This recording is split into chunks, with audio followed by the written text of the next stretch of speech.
तुम्ही केलेली भाषणं, तुम्ही म्हणाले आमच्याकडे खूप पुरावे आहेत, आकाचा आका अशी पण चर्चा झाली. तुमच्याकडे अपडेट काय आहेत? आका सापडला का? सध्या तरी परवा दिवशीच आम्ही एमटीच्या कार्यालयात माहिती घेतली, तर त्यांचं म्हणणं आहे की सखोल अशी चौकशी चालू आहे.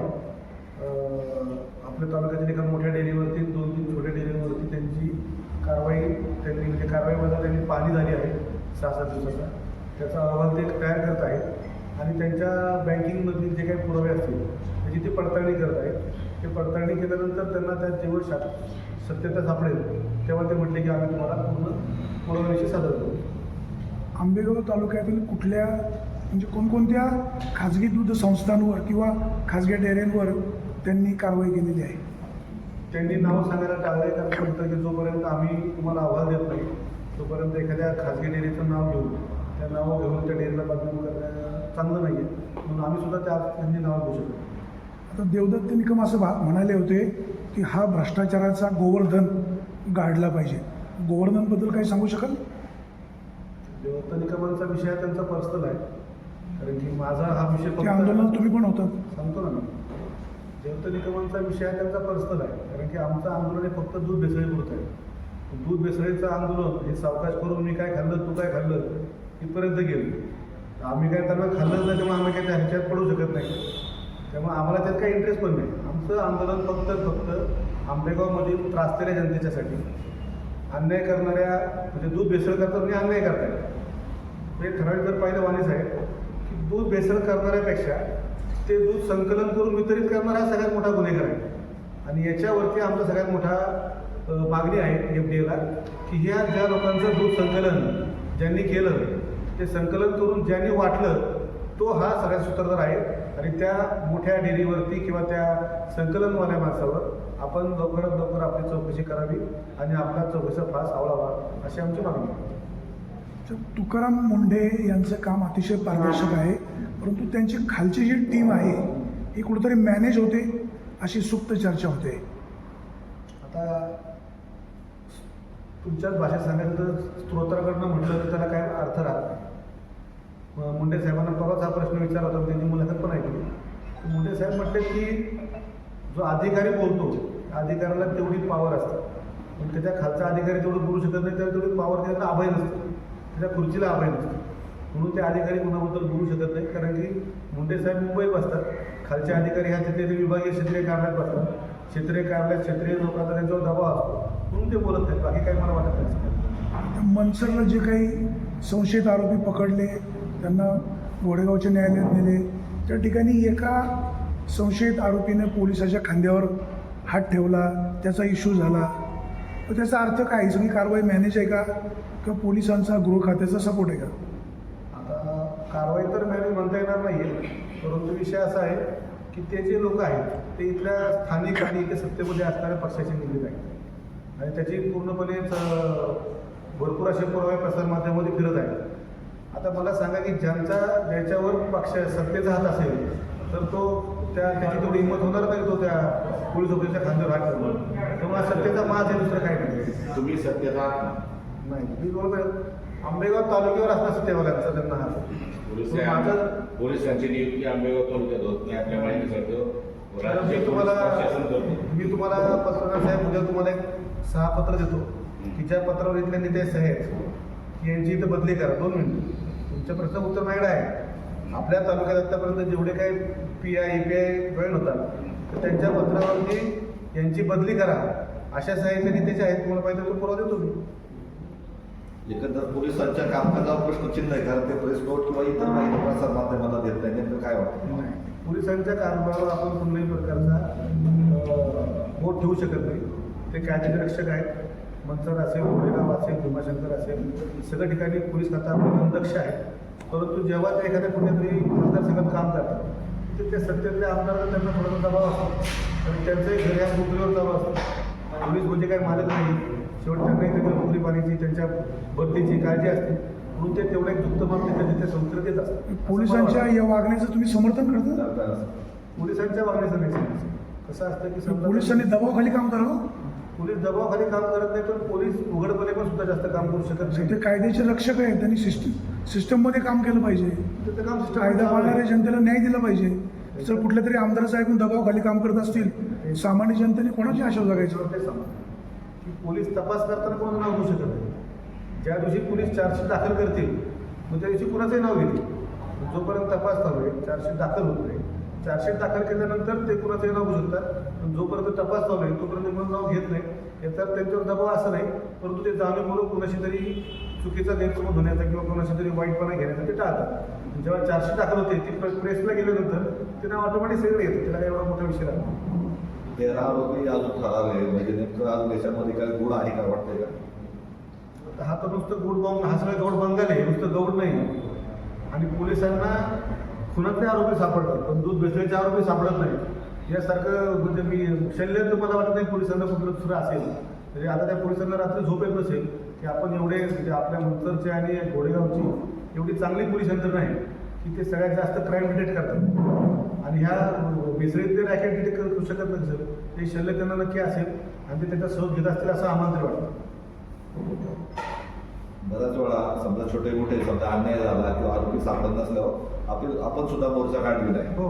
मग याबाबत अजून 13 आरोपी फरार आहे, याबाबत काही स्पष्ट कोणी बोलायला तयार नाही, नेमकं काय नाही? याच्याबाबत आम्ही आमचं एक स्वतंत्र निवेदन आम्ही मागच्या हप्त्यातच अरुण भाऊ आणि मी मुंबईला गेलो होतो. आम्ही एक देवेंद्र फडणवीसांना पण दिलं आहे, एक एकनाथ शिंदेंना पण दिलं की हा नुसता गुन्हा नाही, दूध भेसळ हा गुन्हा नाही. दूध भेसळ हे आपल्या भविष्यातील आपल्या पिढीला समूळपणे नष्ट करण्याचं एक मोठं षडयंत्र आहे. दूध भेसळ हा छोटा गुन्हा नाही, आपल्या पुढच्या पिढीला मानसिक आणि आरोग्य म्हणजे आरोग्य दिशाच्या हिशोबाने पूर्णपणे बरबाद करते षडयंत्र आहे. आणि षडयंत्र करणाऱ्या ह्या माणसाला सहजासहज तरी आम्ही माफ करणार नाही. त्यासाठी आम्हाला इथे जावं लागेल, भविष्यामध्ये आम्हाला केंद्रात जावं लागेल, भविष्यामध्ये आम्हाला आम्ही शाळेत जावं लागेल, ते पुण्याकडे जावं लागेल. आम्ही आता सुद्धा आमच्यासुद्धा ज्या काही खालचे सहकारी आहेत आम्ही पूर्णपणे चौकशी करून एक एक पुरावे तयार करतो. कुठल्या दूध संकलन केंद्रात किती लोक दूध घालत होते, ते दूध किती येत होतं, मग ते दूध कुठल्या डेअरीत किती गेलं, मग त्या डेअरीने ते दूध काय केलं, त्याची पावडर बनवली, त्याचं चीज बनवलं, त्याचं तूप बनवलं, त्या सगळ्या गोष्टींचे आम्ही आतापर्यंत पुरावे तयार करत आहोत. आणि हे पुरावे आमचे लवकरच एक 30 ते 35 तयार होतील. आणि जेव्हा तयार होऊन पुढे जातील तेव्हा याची एक प्रत त्या तुमच्या प्रत्येकाला मी पोहोचवणार आहे. तर दूध भेसळखोर तुमच्या आंबेगाव तालुक्यातील आहेत, ते एका राजकीय पक्षाचे कार्यकर्ते आहेत. त्या राजकीय पक्षाच्या नेत्याचा, लोकप्रतिनिधीचा या दूध भेसळखोरांना छुपा पाठिंबा आहे का, तुम्हाला काय वाटतं? ते छुपा नाही, त्यांना डायरेक्ट पाठिंबा आहे. ते मी तुम्हाला पाठवतो, ते मला ऐकून दाखवतो. त्यांच्या परवाच्या भाषणात त्यांनी लिहिलं आहे की माझे सहकारी चुकले असतील, काका चुकले असतील, पण ते डागदार मैदान. आपल्या तालुक्यातल्या नेत्याला जर त्या घटनेची जर त्याची एवढी जाणीव नसेल, तर गांभीर्य नसेल, तर त्याच्यापुढे बोलणार काय? वळसे पाटलांचं काय चुकलं, भाषणात काय चुकलंय? वळसे पाटील सांगतायत की आमच्या लोकांनी चूक केली असेल पण ते डागदार नाही.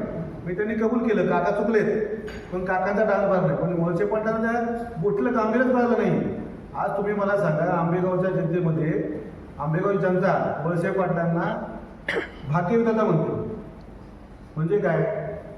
ज्या आंबेगावमध्ये 90-95 सालीच्या अगोदर कधी कॅन्सर नव्हता, आज आंबेगावमध्ये जवळपास 100 रुग्ण कॅन्सरचे.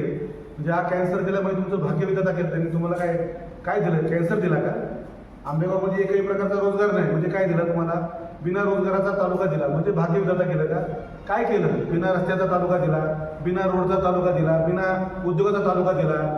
मग तुम्ही जे सांगताय की आम्ही 200 खाटं हॉस्पिटल काढलं, मग त्या हॉस्पिटलमध्ये भरण्यासाठी तुम्ही कॅन्सर पसरवला का?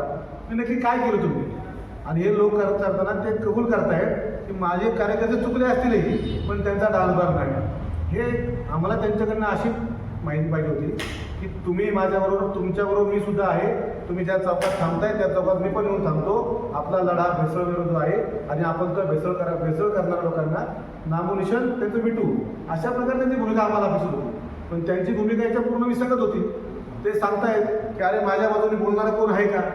म्हणजे आज त्यांची अवस्था अशी झालेली आहे की मागचे पण बोललो की त्यांनी त्यांनी जे वड लावलेत ना, ते वडाच्या पारंब्यांमुळे एवढी वाढली की आज ते त्याच्यामध्ये अडकून गेले. त्यांना आता बाहेर पडायला रस्ता शोधावा लागतोय की आता मी बाहेर कसा पडू, पण ते त्यांना रस्ता सापडत नाही. ते संवाद कार्यक्रमात असं म्हणाले, जर कोणी दोषी असेल, जवळचा असो कोणी असो, त्याच्यावर कारवाई झाली पाहिजे. परंतु जे इश्यू करतायत ते काही सज्जन नाहीत, त्यांची ही कमेंट पॉलिटिकल आहे. तुम्ही एका राजकीय पक्षाचे पदाधिकारी आहेत. हो. आता जरी तुम्ही म्हणत असले की ही आमची भूमिका शिवसेनेची नाही, हो. तुम्ही शिवसेनेचे कार्यकर्तेच आहे. हो. ते असं पण म्हणाले की जे आपल्यावर जे आरोप होत आहेत आपले कार्यकर्त्यांनी ते आरोप परतवले पाहिजे की त्यांच्या भूमिकेत चूक आहे. नाही पण त्याचं पहिलं वाक्य तुम्हाला मी ऐकून दाखवतो ना, ऐकून दाखवतो तुम्हाला. हे सांगतो ना तुम्हाला. ते सांगतो. वळसे पाटलांची चूक असेल तर वळसे पाटलांवर कारवाई व्हावी, काय प्रश्न कुठे? ऐका, जे आम्ही ऐकलं सगळे पत्रकारांचे ते बोलतोय आपण. तुमच्याकडे वेगळं काय असेल तर ऐकवा. 2 मिनिटं. हे काय बोला. बरोबर आहे. आमचे सहकारी समजा काका चुकले असते किंवा आणखी दुसरे कोणी काही चुकले असते, निदान आमचे सहकारी आमचे सहकारी समजा काका चुकले असते किंवा आणखी दुसरे कोणी काही चुकले असते, निदान आमचे सहकारी डान्स बार चालू लागले. तर याचा अर्थ एवढंच होतो, आमचे सहकारी काका नसते इतर किंवा म्हणजे त्यांनी नुसतं काका नाही सांगितलं की ज्यांच्या हातावर त्यांचे ज्यांच्या खांद्यावर त्यांचे हात आहेत, ज्यांच्या त्यांनी पुष्पगुच्छ दिले ते सगळेच त्यांनी सगळं कबूल केले आणि मी नाही केलं. ते त्यांचं वाक्य आणि त्यांच्या त्या संवादमधलं वाक्य आहे. ते चुकले असतील त्यांना म्हणजे आम्हाला एक म्हणायचे की आज 36 वर्षाचं 37 वर्षाचं निर्वाद वर्चस्व त्यांच्या वडिलांपासूनचा आलेला राजनीतिक त्यांना वारसा आणि वारसा यातून आंबेगाव जनतेला काय पाहिजे? आंबेगाव जनतेला हे पाहिजे होतं की आंबेगावच्या जनतेच्या आरोग्याशी खेळणाऱ्या माणसांविरुद्ध ते ठामपणे उभे राहिले पाहिजे होते. त्यांनी त्या दिवशी मंचच्या चौकात स्वतः येऊन त्या स्टेजवर त्यांना कोणी नाही म्हटलं होतं. सर्वपक्षीय निषेध मोर्चा होता दूध भेसळ करण्यानंतर. आज आंबेगाव तालुका नेतृत्व म्हणून आम्हाला आज इच्छा होती की त्यांनी त्या स्टेजवरती पहिलं यावं आणि या दूध भेसळ करण्याविरुद्ध मी सुद्धा तुमच्याबरोबर सामील आहे आज त्यांची भूमिका आम्हाला पाहिजे होती. त्यांची भूमिका म्हणजे करनी से आपकी पुरी कर्तबदारी पता चलती. म्हणजे करणी कथनीत फरक आहे. हां, लय फरक आहे. कथनी आम्ही ऐकली. आता बघा आम्ही कसे जे ऐकल जे बघल त्याच्यावर विश्वास ठेवतो. आम्ही स्तोत्रावर विश्वास ठेवत नाही आणि आम्ही यांच्यावर विश्वास ठेवला आहे की त्यांचं म्हणणं असं आहे. पहिल्या दिवशी ज्यावेळी कारवाई झाली त्या दिवशी त्यांनी माध्यमाला सांगितलं होतं कारवाई होईल, कुणाला पाठिंबा घातला आणि पहिल्या दिवशी त्यांनी त्यांची भूमिका स्पष्ट केली. साहेब तुम्हाला मी एक सांगतो, 36 वर्ष निर्वाद सत्ता परत सांगतो, त्यातले जवळपास 1.5 ते 2 वर्ष गृहमंत्री, 16 वर्ष मंत्रिपद.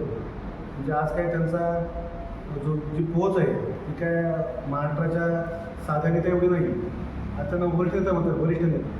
तर त्यावेळी त्यांची अशी पाहिजे ती भूमिका की सगळ्यांना ज्यांना त्रास आहे, ज्यांना वाटते की ते भेसळ होते, त्यांनी माझ्याकडे या, तुम्ही मला नावं सांगा, मी त्याच्यावर धाडी टाकतो, त्यांना आपण पकडून देऊ आणि अशा सगळ्या लोकांच्या आरोग्याला त्रास देणाऱ्या नराधमांना, हा नराधमच झाला.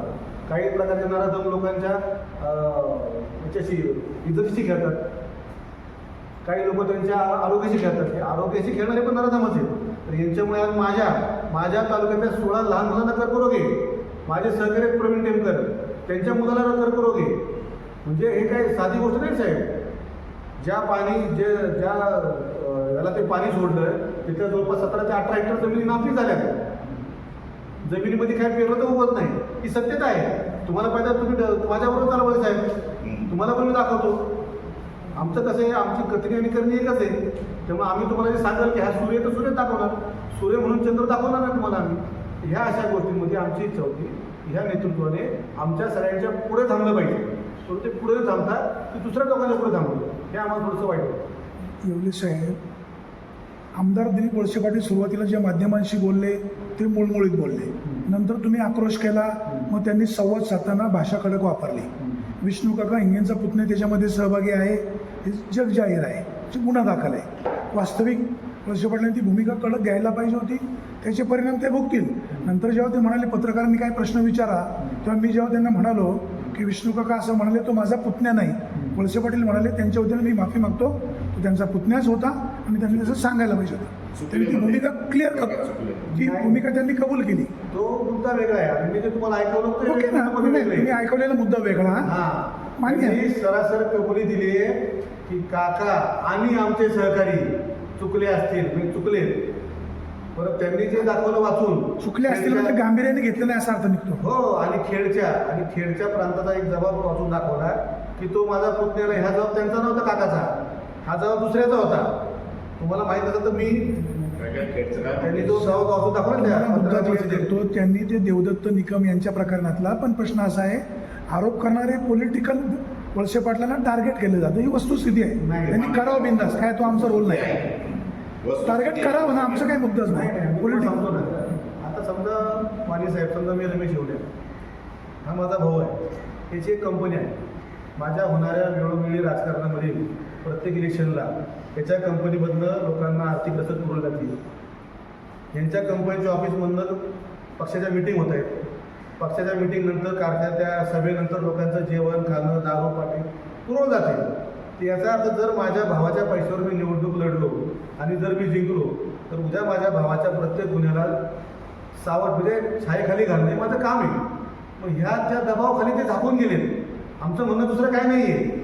त्यांनी ज्या लोकांचा इथे राजकारण करताना आर्थिक फायदा घेतला असेल किंवा त्यांना आर्थिक फायदा पोचून दुसऱ्याही त्यांचा काहीतरी व्यावसायिक फायदा घेतला असेल, अशा सर्व लोकांच्या बोजाखाली त्या एवढे दबले की त्या बोजात ते बाहेर पडू शकत नाही. जे दूध भेसळखोर आहेत ना, ते कोणाचे कार्यकर्ते सगळ्यांना माहिती. हो. त्याच्यामध्ये वळसे पाटलांचं डॅमेज झालेलंच आहे. आता ते डॅमेज कंट्रोल करायचं म्हणून त्यांनी संवाद यात्रा साधली. कार्यकर्त्यांनी त्यांनी अपील केलं की तुम्ही देखील आपली बाजू मांडा. त्यांचा विषय आहे. आता आपला मेन मुद्दा असा आहे की दूध भेसळीचा विषय ओपन खूप जोरात झाला. पुढे काय झालं, किती मासे सापडले, बडा मासा त्याच्यामध्ये आहे की नाही, तुमचा पाठपुरावा कुठपर्यंत चाललाय का तुम्ही देखील मॅनेज झाला. साहेब, मॅनेज होण्यासाठी इथं लोकांना ती सवय लागते आणि आपल्याकडे मॅनेज होऊन सवयीने मॅनेज होणार नाही असे भरपूर काही लोक आहेत. त्यातल्या रमेश शेवले नक्कीच नाही. कारण रमेश शेवलेंना आर्थिकदृष्ट्या कुठल्याही प्रकारची गरज, कुठली कमाईची गरज नाही. आज आमचा जो विषय आहे, आमच्या पक्षाचा विषय आहे, आम्ही कायम जनतेसोबत आहोत. मागही होतो, आजही आहोत. प्रत्येक प्रकारच्या अडीअडचणीत असेल, प्रत्येक संकटात असेल, आम्ही जनतेला आमच्या पदरचं मोडून खर्च करून उभं राहतो. त्यामुळे यांच्या चिल्लर पैशावरती, चिंदी पैशावरती मॅनेज होण्यासाठी रमेश शेवले, अरुण गिरे किंवा आमचा शिवसेना परिवार हा एवढा लहान आणि हलका नाही आहे.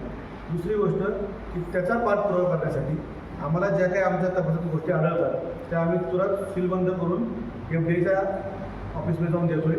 त्यांना पत्र देतो आहे, त्यांच्या रिसिट घेतो आहे. त्या प्रत्येक गोष्टीच्या जे 13 संकलन केंद्र पकडली त्यांचं मी 2 वर्षाचा, तुम्हाला भाऊ वर्ष पाटील साहेब, मी त्यांचा 2 वर्षाचा हे काढला आहे, स्टेटमेंट काढले. त्या स्टेटमेंटमध्ये त्यांनी कोणाला दूध दिलं, त्यांना पैसे कोणाकडनं आले ते सगळं काढले. बरं, ते काढताना आता माझ्याकडे काय चालू आहे की एवढ्या लोकांना 2 वर्ष लक्षात नाही राहत, पण 3 महिने लक्षात आहे की त्या संकलन केंद्रात गेल्या 3 महिन्याच्या शेतकऱ्यांनी दूध घातलं. त्यांनी किती घातलं होतं? मग तर यांनी 1000 लिटर घातलं होतं, यांनी 5000 पोचवलं कसं? आता आमचा तपास तिथपर्यंत चालू आहे. जसा आमचा तपास होतोय तसं आम्ही देखील सहकार्य करतोय. तुम्हाला तरी काय कळालं, तुम्ही आमच्यापर्यंत लिफाफ्यात कळवा, ते डायरेक्ट FDIपर्यंत पोहोचायचं तरी आमची. सहकारी संस्थांच्या राजकारणावर राज्याचं बल सरकार उतरलेलं आहे. एकमेकांची मदत घेतलेली. तुम्ही सुद्धा सत्तेमध्ये आहात, राष्ट्रवादी काँग्रेस सत्तेत आहे, भाजप या सगळ्यांचं कुबडे घेऊन सत्तेमध्ये आहे. मग हे सगळे भेसळखोर सत्तेमध्ये आहेत. मग हे भेसळखोर ह्या भेसळखोरांचा शोध लावतील का नक्की? नक्कीच. कसं असतं राजकारणामध्ये पैसा गरजेचा आहे, याच्यात काय वाद नाही. पण तो पैसा कुठल्या मार्गाने कमवलेला गरजेचा आहे याच्यावरती तत्व ठरलेलं आहे. तर शिवसेना म्हणून मी 100% सांगू शकतो की शिवसेना पक्षाचे तत्व कधी गरीब दिनदुबळ्या लोकांच्या पैशातून, कुठल्या प्रकारच्या अन्न भेसळीतून, ड्रग्ज सप्लाय म्हणतो, दारू भेसळीतून येणाऱ्या पैशाची शिवसेना, कारण बाळासाहेब ठाकरेंच्या विचारांशी संलग्न असलेली शिवसेना आहे, त्यांच्या विचारावर आधारित शिवसेना आहे की अशा प्रकारच्या कुठल्याही पैशावरती जिवंत राहणारी सेना नाही. त्यासाठी आमचं नेतृत्व असेल, शिवसेना असेल, कधी अशा प्रकारच्या लोकांना बिलकुल देखील थारा देणार नाही. या 26 पैकी 13 आरोपी पोलिसांना सापडत नाही. मग तुम्ही पोलीस स्टेशनला मोर्चा का काढत नाही, जाब का विचारत नाही? याचा अर्थ लोकांनी काय घ्यायचा?